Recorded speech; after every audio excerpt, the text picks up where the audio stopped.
Are you curious about bodies, pleasure, and possibilities? And what about curious about what others are up to on the planet when it comes to pleasure, sex, and play? Have you considered what pleasure can do for your life, your body, and your bank account? Do you know something magical, delightful, and out of this world orgasmic is not only possible for you, but totally available to you? If you're ready to be the magical, sexual, sexy beast you know you can be, and you just need the tools to get there, you're in the right place. Now, here is the host of The Pleasure Zone, sex, relationship, and intimacy coach and holistic health practitioner, Milica Jelenic.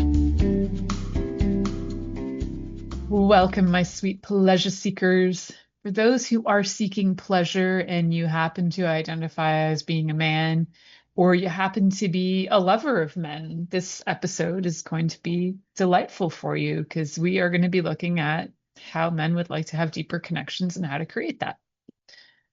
Before we dive in, though, one of the things I like to share with you guys is why do I do what I do? So one of the reasons why I do this show is because I love doing research on sex and intimacy. I love learning about it, being educated in it, coaching people with it. And I have for a really long time. Like my curiosity about my own body started very young, but my curiosity about learning more started when I was about 12 or 13, which some of you may be like, oh, that's awful, blah, blah, blah. You got to keep in mind that in Canada in the 80s, we had a show called Sunday Night Sex Show with Sue. And the Sunday Night Sex Show with Sue, she was an educator, sex educator, nurse, I believe as well. And she would give you some really good basic information, things that everybody should know about sex, the fundamentals about arousing people, some basics on anatomy. And a lot of her information is obsolete now. Like we know more now. And that's cool. But at the time, and there's not, so I can't say a lot of her information was obsolete. We just know more than we did 45 years ago, 40 something years ago. So we're definitely always in a learning phase around bodies. We never know everything when it comes to bodies and pleasure and stimulation. Even in the last 5 years, you know, the world of research and sex research and anatomy has found out that, in fact, clitorises have over 10,000 nerve endings, not 8,000. So this is huge. That's only in the last 5 years. Bodies have been around a long time. Clitorises have been around a long time, and we're only now just figuring out how many nerve endings are in a clitoris, mostly because all the research had to do with bovine research. But why would a bovine and a human have the same clitoris? I don't know. But nobody ever considered that fact as we all spread the facts of 8,000 nerve endings, not realizing that those facts were not based on human anatomy. So we're always learning, adjusting, and finding out new things. And as I do this show, I'm always learning, adjusting, and finding new things as well. And sometimes I'll come back and do corrections and add information. And sometimes there's things that I haven't fully felt like I've dived right into and discussed. And one of the reasons why I actually do talk about sex, relationships, and all of this stuff is because as a holistic health practitioner in my daily practice, what I started to find was people were coming to me and I could find this correlation between their health, their mental health. As I work holistically, you work with the person's whole being. I found that there was a correlation between their relationships and their health. And one of the correlations I started to notice was that people who tend to have relationships that are struggling are also having health that's struggling. That's to simplify it. So if we kind of backtrack, that we can just look at, if you happen to have a lot of health issues, just check for yourself. If you happen to have a lot of health issues, do you notice that maybe around you, you're also having things going on with the people around you, whether it's your children, your spouse, your friends, your family that's extended, whatever it happens to be? Maybe your relationships are just not really as good as you would like them to be, and it's impacting you, creating stresses. And as your body's stressed, it's going to create other issues in your health. etc. So why I'm kind of diving into that a little bit more today is because when we're talking about this topic of how do we support men to have deeper connections, that they're actually desiring connections. And I want to clarify that these are men who are truly desiring connections, not the man babies who are like, just give me what I want and I want to satiate my needs and let me just suck on a tit and then I'm going to be happy like a baby, like a man baby. We're talking about the men who actually desire connection, consciousness, and growth, and that they have targets in life that they would like to achieve, that they have deep things that they feel strong about. That's what I'm referring to in this scenario. Not the man babies. I'm talking to the men who actually would like growth. So if you're offended by being a man baby, it's probably because you're a man baby. Just saying. And it's okay if you're a man baby. If you'd like to grow up, there are people who will help you grow up in the world. You just need to find somebody who doesn't mind mothering you, teaching you how to grow up. And if you pay me enough, I will be your mama and teach you how to grow up. Just letting you know, but it's not free. All right. So enough of the man baby scenario, but I thought I'd throw that in there for those of you who are man babies and you really just need to grow up and you need somebody to kick your butt into gear for that. I just feel like, after I turned 50, I just feel like kicking some butt and getting some people to grow the F up. So it's invitation and message me if you want to grow up and have your butt kicked. All right. For some reason, that sounds so delightful to me. All right. Yay, maybe it's a little kink. Maybe it's a little something, something I didn't know I wanted. Now I'm realizing that's something I wanted. All right. Now you guys know. So we're going to talk about connection today. It's kind of more information than we were talking about last week, additional information. And I think the conversation we had last week, we talked about several things. You can go back and listen to it. Some of the things were really about just understanding that there are a lot of men who do want more than sex, and there are men who are looking for intimacy, and why it came up for men that, that they are kind of trained socially into feeling like they have to do rather than connect. And they're taught toughness and they're taught emotional suppression and they're taught all these things. So that was last week's show. And this week's show, we're going to go a little deeper. And we're going to look at not just from the perspective of do men actually choose connection? And I haven't had any men say to me, yeah, wrong, I don't want connection. I haven't had any backlash yet. So I'm going with the men actually do choose and desire connection. Otherwise, I'm thinking I'd have some backlash. I mean, I had an episode where I barely mentioned men and I had a whole bunch of men giving me backlash because they hadn't listened to the whole episode and the clip was a little out of context. So they all got offended and they got their panties in a knot because they were wearing panties that day. Anyhow, and good for them. Wear your panties when it makes you happy. And so we are going to talk about how to support men who are desiring deeper connection. One of the first things I think is to actually allow men the chance to tell you what they desire in life in general. It doesn't just have to be about the bedroom. It doesn't have to be like, what do you desire me to do to you sexually? Having conversations about things that matter to the person that you're with is equally as important as dipping your dipstick in and getting it wet. So you can absolutely have deeper connection without using your body parts to go deep.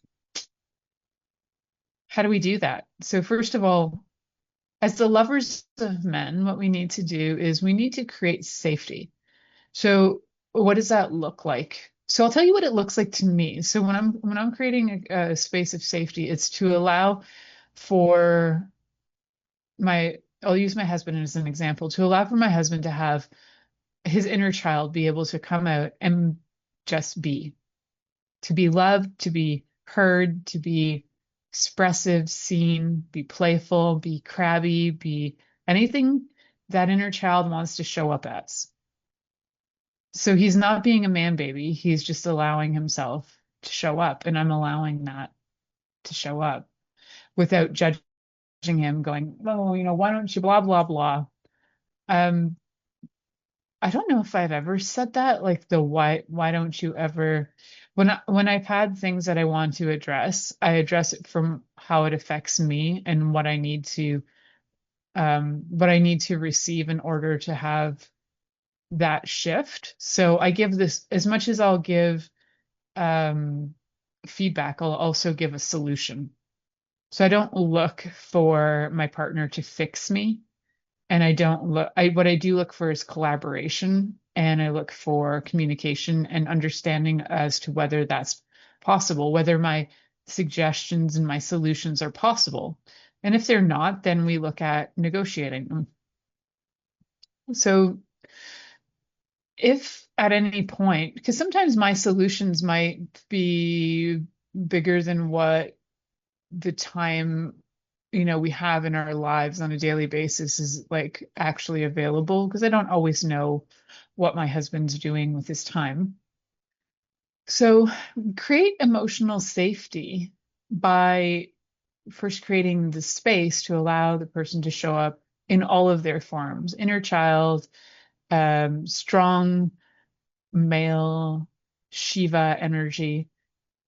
You can allow all the different aspects to show up and not try to fix the person, like as if they need to somehow be a greater, better version of themselves. They will find the greater, better version of themselves the more you allow them to show up. They will become more, we'll say, like, I guess if you felt like your partner wasn't necessarily reliable, if you allow them the space to become reliable, then they will. If you can be grateful for when they do show up and say, like, wow, that was really, I really appreciate that, you say, for example, you have a plan, you have to be somewhere at 2 o'clock or something, and oftentimes maybe your partner is late, but on the day that they show up on time, just being grateful for that, saying thank you so much for showing up. I really love it when you do. I feel loved when you show up on time. Telling them why and how. It's not about you being right or them doing what you want. It usually comes down to feeling loved. So in order for men to have a deeper connection with you, they need to know that what they're doing for you is being received, and that what they're doing to show you love is being heard and acknowledged, and that you're receiving that love. So if, say, for example, if we look at the 5 love languages, if we look at, if your partner is, maybe if your primary love language is quality time, and they're able to provide you with quality time, maybe they've come up with ideas that offer quality time for you. It can be something as simple as going for a ride, looking at for us right now, it's winter, looking at the snow and the trees, or, just hanging out. We have a fireplace in our house because that's how we heat here in Canada. Um, and sometimes it's just hanging out, just doing simple things, having quality time. It doesn't even necessarily mean that you need to talk about anything. Sometimes it's just being, breathing, and like having your nervous systems regulate together can be really simple quality time. You go from that all the way to traveling the world and seeing sights together and having and building massive memories. But some of the best memories are the simplest things. And I think when you look back at things, I remember I'm going to give you an example. My great grandmother, she lived to 106. And actually, I think her birthday would be like tomorrow, I think. She would have been way older than that. So she died in 2006. And the year before she died, I went to go see her. She moved into a nursing home at 105. And one of the things that she remembered most, even though her memory was starting to fail, she remembered small things like playing cards, with me in particular. And she had a lot of great grandkids and a lot of grandkids and children to boot. 6 kids, I think, and like, I don't know, 20 grandkids and like 50 great grandkids. I don't even know. But she was it was very interesting to see that the things that were most important to her, the ways that people connected with her. She wasn't going on to memories about when she went to Italy in the 1950s or traveled across Canada when she was like 19 years old during World War II.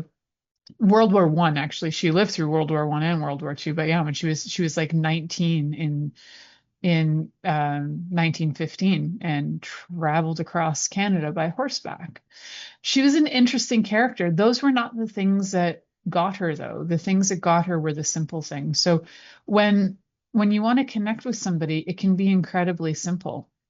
And you can use really simple things to connect. Sometimes with guys, and we talked about this in the last episode, you need the third thing. So it could be connecting over something you have in common. Could be, for example, in our house, we're nerds. We like to do things like build Lego, and we like to do weird little things together that are very nerd-like.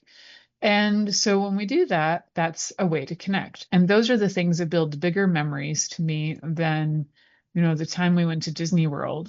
Yeah, we can remember some of that, but it's the stuff that is like that I can count on. I can count on that I can have quirky, weird conversations with my husband every day to connect with him about. It can not even be anything of importance or life-changing or anything. It could just be random thoughts shared and having conversations about those. It doesn't have to be about problem solving. It doesn't have to be about future building. It can just be playful fun. If that's something you don't really know how to have, sometimes I wonder if that is something that's weird for people or they don't know how to have it. Maybe that's something for me to consider, to be able to teach or facilitate, is showing people how to actually have the simple conversations and being able to explore things in a way that you can have depth without having to have things that would be polarizing, like conversations about politics or something can be polarizing unless you already know that the person has basically got the same thoughts politically that you do. Then it's not going to be polarizing. It can just be an interesting conversation. So we create emotional safety. How else do we do that? We create emotional safety. You know what? I'm going to drift off on that thought, and I should really be going to break. So I'm going to head to my next commercial break, and I'll come back to talking about emotional safety and such when we come back. So you're listening to The Pleasure Zone here on Inspired Choices Network, and we'll be right back after this commercial.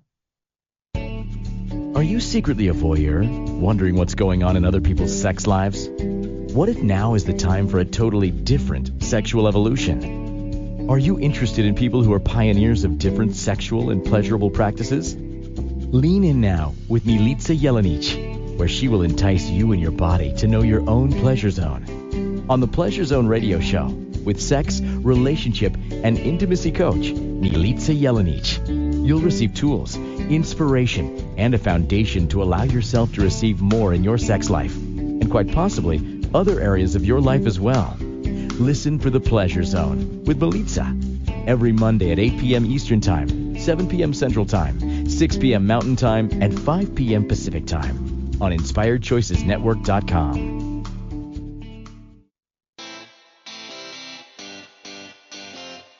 Are you a subject matter expert? Are you here to share your expertise with an audience waiting to hear from you in only the way you can deliver? Are you ready to have your voice amplified across the airwaves? Inspired Choices Network has a global radio platform streaming to millions of people across the world. Professionally produced and supported by an accomplished team every step of the way, you can broadcast from anywhere in the world, knowing your voice matters, and we ensure it is delivered with ease and efficiency. Eager to hear your message, the world awaits. Contact us today to become an Inspired Choices Network radio host. Email become a host at InspiredChoicesNetwork.com. This is The Pleasure Zone with sex, relationship, and intimacy coach, Milica Jelenic. To participate in the program today, join our live studio audience in our chat room at inspiredchoicesnetwork.com. You can also make the choice to ask or comment by email, info@milicajelenic.com. Now, back to the program. Welcome back, my sweet pleasure seekers. Just curious, if you're listening to this on a specific platform, like if you're listening to this on, I don't know, Apple Podcasts or Apple Music, or if you're listening to it on YouTube or something like that, I would love to know if you are. So if you can do that, the more I see where people are listening, the more gets me kind of knowing what my demographics are and what people are interested in. And I love the conversation, and I also love the interaction. So if you can interact with me, or if you can even like go and give me a 5-star review on Apple Podcasts, I would love that. So, and also just commenting on the places where you can comment, like, comment, share. Guys, that is the biggest thing you could do for me. And I would so appreciate that. You know, I've been doing this for over 11 years. I don't plan on going viral. If I ever did, that would be amazing. But any way that you can help boost my rankings, I so appreciate that. All right, enough of my begging. Back on to creating connection. So one of the ways to create emotional connection is to just have, have conversations where you listen and don't interrupt. So you can become one of the most interesting people in the world when you allow somebody to just speak from their heart. Isn't that fascinating? It's like, how do you become interesting when you're not the one speaking? Well, you become interesting because the person knows you're present, and presence is one of the sexiest things going. Think about that for a hot minute. Would you rather have somebody be present with you for, say, half an hour, or would you rather them sitting around for 2 hours with you completely disconnected? I take quality over quantity any day. So being able to be with somebody, and if that means being with them for half an hour while they talk about what they need to, don't interrupt them. Don't correct them, just let them speak.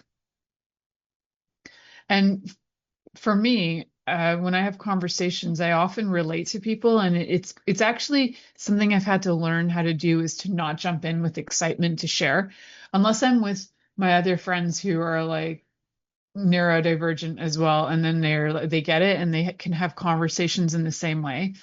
But neurotypical people do not have an easy time with that, because they often can't go back to the conversation, even if you've diverged off the track in like 32 directions. They often don't remember to bring it back. So they just get frustrated that you went off track. So, and that's okay. It's just the way we operate, different operating systems. It's all good.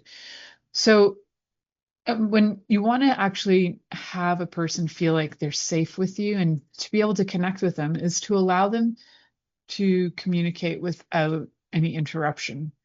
Don't correct them. Don't defend yourself. Just be present. So what does that mean? It means put your cell phone down. Don't stare at the wall. Don't roll your eyes. Look at them while they talk to you. And also breathe while they're talking, so that, you're not disconnecting and, which people will often do. They'll just kind of like skip right out of their bodies when the stress hits hard. So learn how to practice breathing and being present.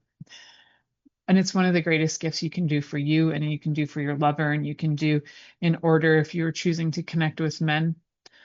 Men are so used to being socialized around having to defend themselves, defend their honor, defend the country, defend the world, defend their word, defend their family, defend all of it, right?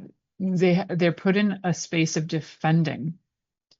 It's part of the warrior mode. And if we can allow them to not have to defend, then they can still be like, how can I explain it? It's like they're warriors who don't have to fight.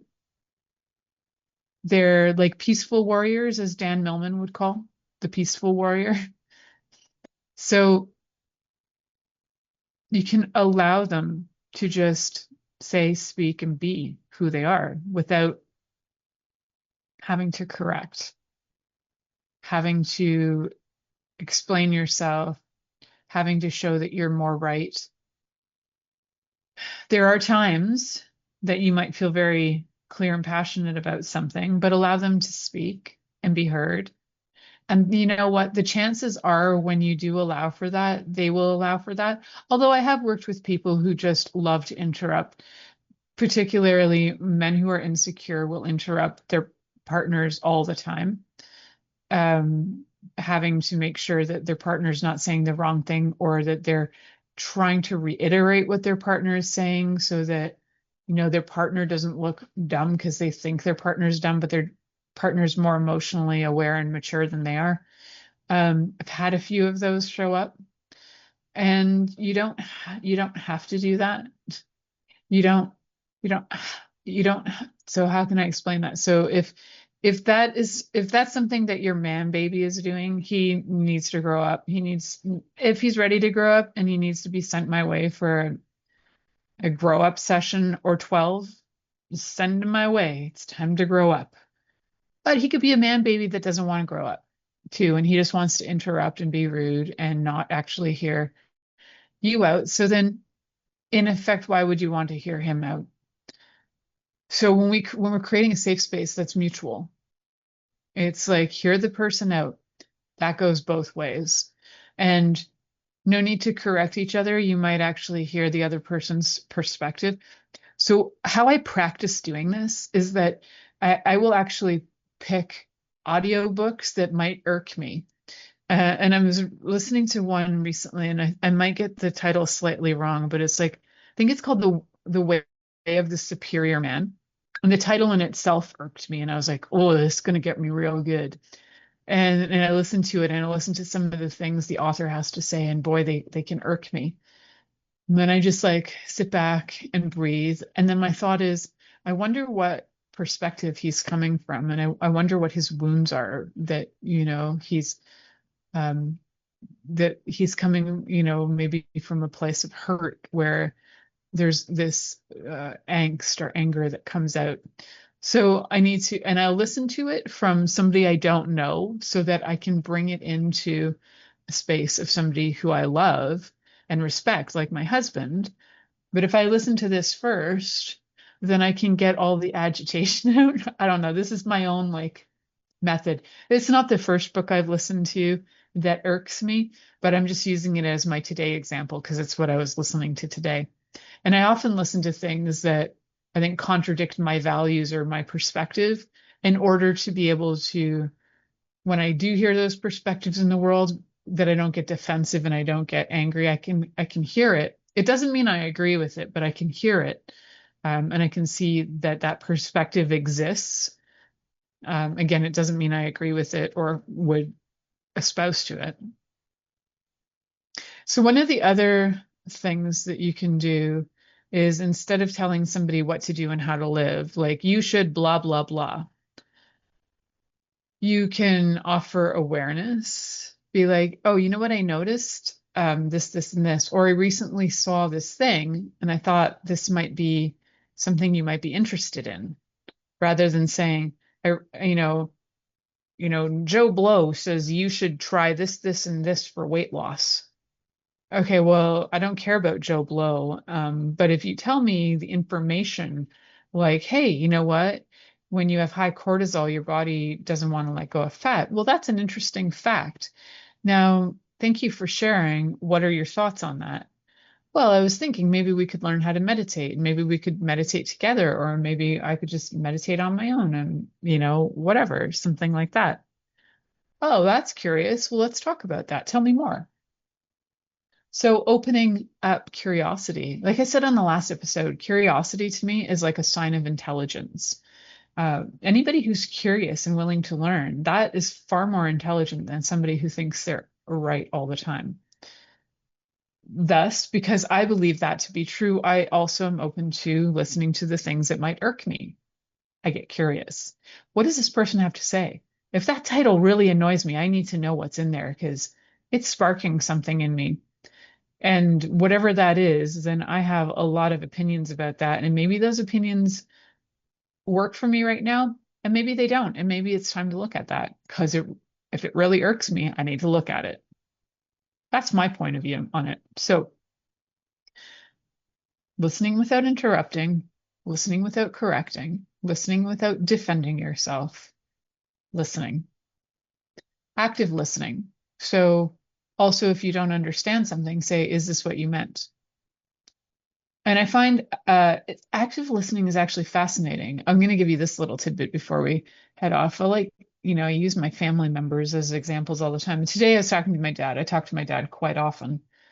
And maybe it's today's conversation or yesterday's. I don't know. My dad's hilarious. He gave me like a concert on the phone the other day, like several Serbian songs. He just like busted out in. It was very cute. My dad's 87. He's going to be 88 soon. And man, he's a humorous dude. Anyhow, he was saying the other day, he's like, you can tell when people don't listen to him because they go, yeah, And he says, it's very annoying. If somebody doesn't want to listen, why don't they just say, can we just get off the phone? I'm not interested. I said, because people do that because they can't be honest. They don't know how to be truthful. They think they might hurt your feelings. He's like, well, you don't do that to me. I said, no, I don't do that to you. We have a different relationship. So if I don't understand something, I tell you, I don't understand that, because sometimes my dad uses, like, I can speak Serbian, but he's born, he came to Canada when he was like 35. I was not immersed in the Serbian language. I'm conversational, and he'll bring up words and he's like, what does this mean? I'm like, I don't even know. Say it 5 more times so I can understand it, and Google search it. And then Google doesn't know it because he's using some kind of like old word that's only from like one village. That happens. But what I do know is that he always appreciates when the conversation, that he can tell that I'm present, listening, and that I'm following what he's saying. That means more to him, his like half an hour with me, of me being present, than if I was to just sit in a room with him for 3 hours staring at a wall. And I know that because he's told me that. So I know this is true. I know this is true for not just my dad. I know this is true for men in general. They appreciate presence, and they also appreciate learning how to be present and how to communicate. So we're going to head to our next commercial.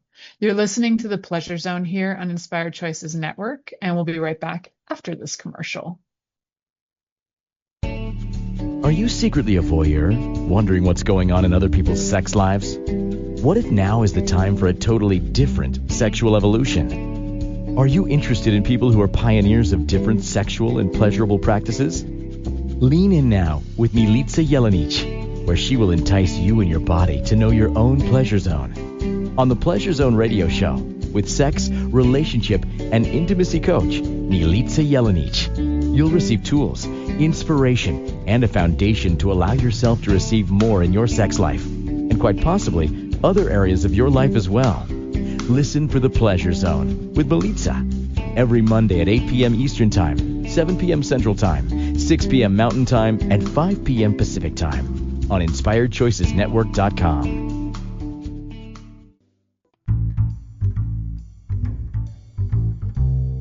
How wonderful would it be to carry your favorite Inspired Choices Network host with you throughout your day? Well, now you can. Inspired Choices Network now has its very own mobile app. Our free app offers live streaming shows, along with thousands of podcasts and TV episodes. Our shows cover a wide variety of topics. Whether you're waking up with us, carrying us through the day, and taking us to bed with you, we're always here for you to enjoy. We're easy to find. Just search for Inspired Choices Network in the Apple App Store or Google Play Store.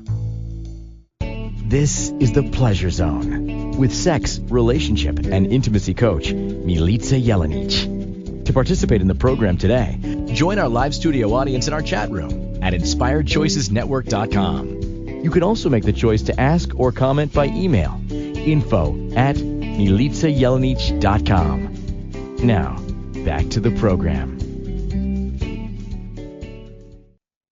Welcome back, my sweet pleasure seekers. So today we're talking about how to support having deeper connections with men. And one of the things on creating depths, we talked about creating space and listening and being able to create emotional safety. And then also having clear cut yeses and nos to things, like clear boundaries, clear understanding of what you desire, instead of being like, I don't know. Don't wimp out on your opinion, because that's going to allow your partner to also have an opinion. And those things are going to actually be able to create more conversation than being like, I don't know. So here, I'm going to give you an example. So this often happens when people want to go to a restaurant, and the conversation might be like, do you want to go out for dinner? Yeah, okay. Well, where do you want to go? Well, I don't know. So what I do is I narrow it down. I'm like, okay, instead of saying we don't really have that happen anymore, because what I'll say is, I feel like going out to dinner.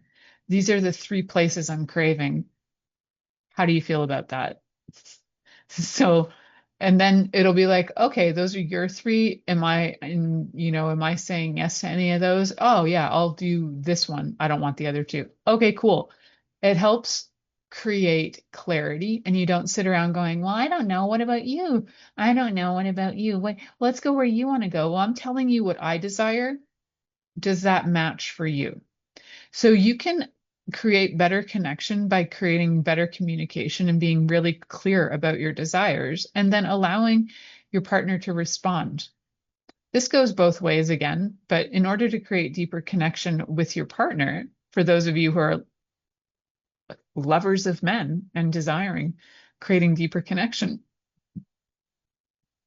it's really easy to give some options rather than being like, I don't know. I want you to take the lead. A lot of men don't know how to take the lead yet. And the ones who think they are taking leads, a lot of them are mucking around and making a mess. They're becoming like angry, and it's not leading from benevolence. It's like leading from anger and resentment, and more about like immediate satisfaction, gratification, rather than having depth of connection, which takes time, and it can be slow and building, and it can be something that not always easy, but definitely worth the effort. So let's create clear understanding of what your desires are. And if you really don't know, this is a great time to explore. What do you like?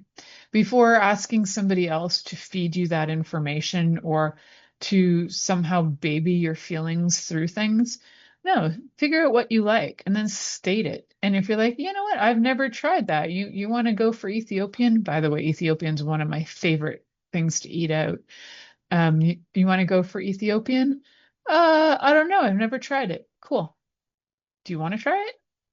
I don't know. Maybe not today. Okay, cool. Well, now we know, right? My other option is B. So having some options in place, try not to be like rigid, because not everybody's always going to agree with you. So having a couple of options, and it's not about always being right and getting your way either, because that's just obnoxious. So also, one of the things with being clear on is like, if you know that there are things that are sensitive topics, maybe like weight oftentimes is a sensitive topic, or it's different things around aging. So you can always ask, is it okay if we talk about this A, B, C, and D? I'm feeling concerned about that. And they can either give you a yes or a no, and honor that, whatever the response is. So the more that you can have clear yeses and nos, boundaries, communication asks, ways that you communicate. If the ways that you communicate can be trustworthy, like asking questions and asking and waiting for feedback, then that's going to help build a sort of sense of predictability. And if you're predictable, that helps a person calm down. They know what to expect. They can be calm in your presence because you're not going to surprise them every 5 seconds. Sometimes abuse can be predictable too. So predictability in the sense that you both trust and know that you're okay. Whether, where there's predictability, where there might be abuse, that's a different scenario where nobody really wants to be in that scenario. So another part of building trust and building a deeper connection is just taking time and pausing and thinking and being, consider your answer before answering. Consider how you might impact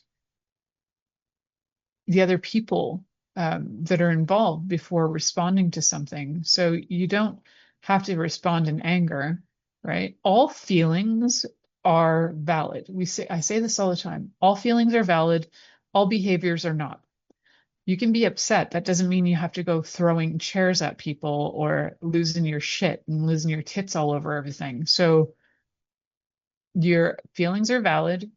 Your behaviors probably aren't. So take a pause before responding or acting and allow your nervous system to be relatively regulated before making a choice, so that you're coming from a place of calm and connection rather than disconnect and fear or fight or flight or fawn or any of that. So when you're connected, you're not in fight or flight. When you're connected, you're not in freeze and you're not in fawn. You're connected and your nervous system is regulated. And be okay with no talking, just silence. I would love to do silence on a show, but when the airwaves go quiet, they think that my line has dropped. So even when I take pauses, sometimes it's like, are you still there? I'm still here. But also allow things to just flow. Like, saying that conversations get diverted into 25 different directions, that's because talking to me, that happens. Unless I'm on like a rant about a specialty thing. Like if you get me talking about Jim Henson and puppets, I probably will go on for like an hour or 2 hours and I won't divert in any particular directions. We'll go into the history and the mystery and it'll sound like you're watching probably a documentary. That is because when I talk about something that's fascinating to me, that I love, I go a little bit weird. Thus, I can talk on this show for like an hour on a rant without being stopped. But also, I'm not having a conversation right now. When I do have guests on, then we do have a conversation. So where was I going with that is allowing conversations to just show up as they do. And if they take tangents, follow that. You don't have to like force things to happen. So we also want to make sure that we are, like I was saying in the last segment, it was like, get yourself, like your nervous system regulated before you have those big conversations. You can breathe together. You can look at each other in the eyes. You can feel grounded. You can, say, you know what, I need like 10 minutes to think about this. I just need some space for a few minutes while I think about this, but give time, the timeline. I find that that's really helpful, especially if somebody's been abandoned in any way, just making sure that the person knows that you are coming back and how long it's going to be. So noticing and using language that is more about like noticing things. So instead of blaming, like, you always act like an idiot around so and so, or you always run away. Instead of saying that, you could say something like, have you ever noticed that when we have company, you tend to run to the bedroom? Because my husband actually does that. And he does tend to, probably 98% of the time, but it's not always. But it's like 98% of the time. And he knows that he does that now. I did point it out at first because I thought it was a strange thing to do, that people come to visit and you just like run away. But he also gets overstimulated. So the more we get to learn about each other and know these things, and when somebody's overstimulated, don't go in their face and overstimulate them even more. Give them space. When you're in a house of neurodivergent people, People get overstimulated a lot, and we all need our space a lot. So thank God for having multiple spaces to just run away to. So what else do we have? Okay. Also, just being, in order to create better connection, it's really, I think, important to just admit when you've done something that maybe you could have done better, or just say, oh, oops, I did that. That was me. Don't hide it. Don't try and like fake that you didn't do it. Today, for example, I happened to put my house coat over top of a heater that I didn't realize was on. And Mike was like, did you know that the heater was on? I was like, no, I didn't. He's like, okay, because your house coat was right on it. I'm like, shit, that could have created a fire. And he's like, yeah. I'm like, glad you noticed it. And that's how it went. It could have gone to, why do you always put shit on the fire? Blah, blah, blah, blah. I'm like, it could have gone that way, but it didn't. So being able to be kind about conversations and reminders on things, because we all forget. None of us are perfect. Anyhow, we're going to head to our next commercial break. You're listening to The Pleasure Zone here on Inspired Choices Network, and we'll be right back after this commercial. Are you secretly a voyeur, wondering what's going on in other people's sex lives? What if now is the time for a totally different sexual evolution? Are you interested in people who are pioneers of different sexual and pleasurable practices? Lean in now with Milica Jelenic, where she will entice you and your body to know your own pleasure zone. On the Pleasure Zone radio show, with sex, relationship, and intimacy coach, Milica Jelenic, you'll receive tools, inspiration, and a foundation to allow yourself to receive more in your sex life, and quite possibly other areas of your life as well. Listen for The Pleasure Zone with Milica every Monday at 8 p.m. Eastern Time, 7 p.m. Central Time, 6 p.m. Mountain Time, and 5 p.m. Pacific Time on InspiredChoicesNetwork.com. This is The Pleasure Zone with sex, relationship, and intimacy coach, Milica Jelenic. To participate in the program today, join our live studio audience in our chat room at InspiredChoicesNetwork.com. You can also make the choice to ask or comment by email, info@milicajelenic.com. Now, back to the program. Welcome back, my sweet pleasure seekers. I have a few more things I want to hopefully get into this episode. So one of the things is I want to look at two reverse sides of the coin of like how creating deeper and better connections leads to better relationships. And I also want to look at the impact of what happens when somebody's disconnected, how it impacts personally, how it impacts society as a whole. So I got a few more minutes. Let's dive in.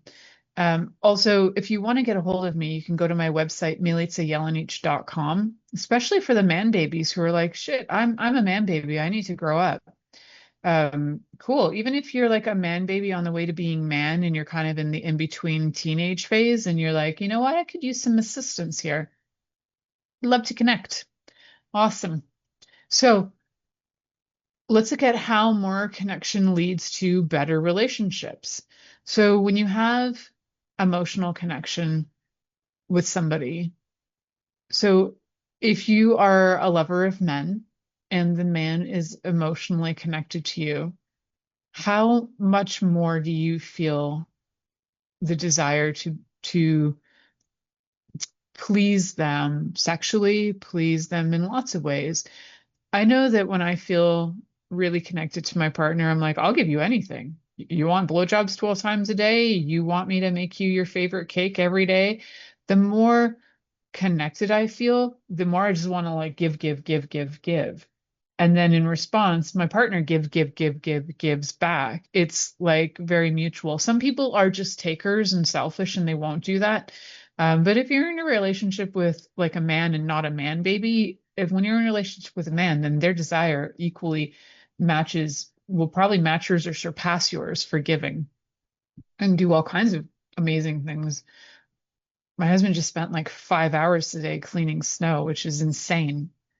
A lot of snow happening, but there are ways that connections get built and trust gets built based on certain qualities that the person has and what they bring to the whole relationship, not just to the bedroom, but all the things that they bring on a daily basis, on a regular basis to build trust, like helping you become aware of, say, for example, you have conversations about the finances and everybody's on the same page and knows what's going on financially. If everybody knows what's going on with the kids, if everybody knows what's going on with themselves and each other, that helps build trust. And then if everybody also knows their roles and their chores and nobody has to be reminded of what to do, like take out the garbage. I've never had to say to my husband, take out the garbage. He's a grown up. He knows. He knows, and he took on that chore, just like I take on the chore of cleaning out the fridge and doing the dishes and cooking. Like we all have our chores, and I don't need to be reminded, and he doesn't need to be reminded, and our child doesn't need to be reminded. Everybody knows their job. And in a functional home, you should all know your job. You shouldn't have to be reminded, and you should be able to know that you're all contributing to the household. So you're all doing your thing to make it work. That can lead to better relationships, knowing those things.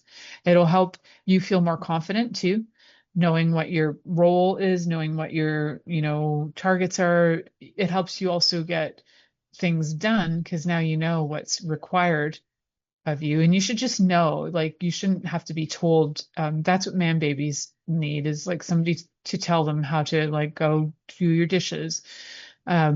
That's a man baby. But if you already know, hey, there's dishes, let's get those done, you're a man.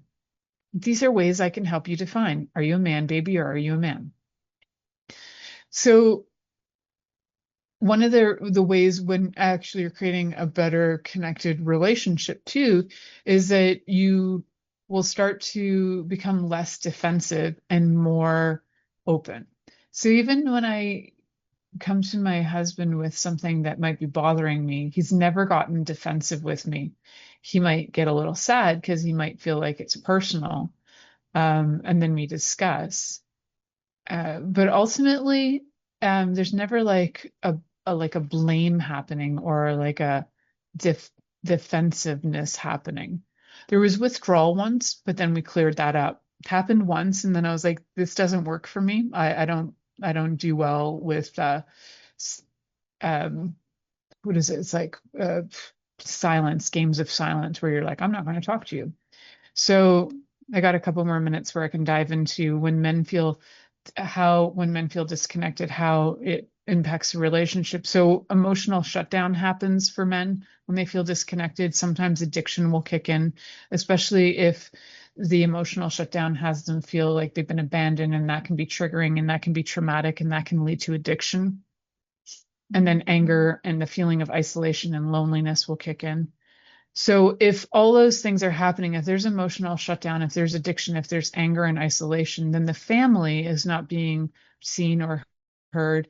And then the addiction becomes the primary relationship. And when the addiction's the primary relationship, nobody else matters. I've been in that situation before, my husband. An addiction, when the addiction is the number one relationship and you don't matter and nobody else matters, it sucks.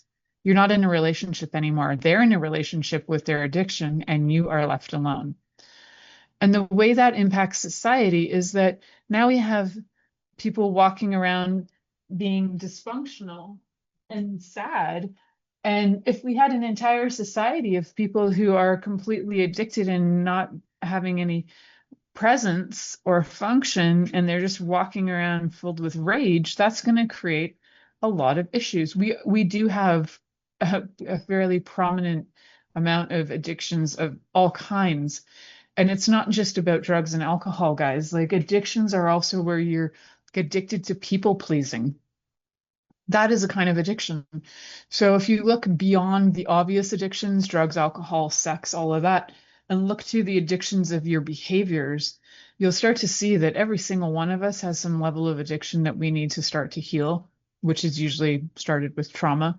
But if we can get to connection, we can heal the trauma, and then we can have better relationships. And then that impacts all of society as a whole because the ripple effect happens. So that's a beautiful thing.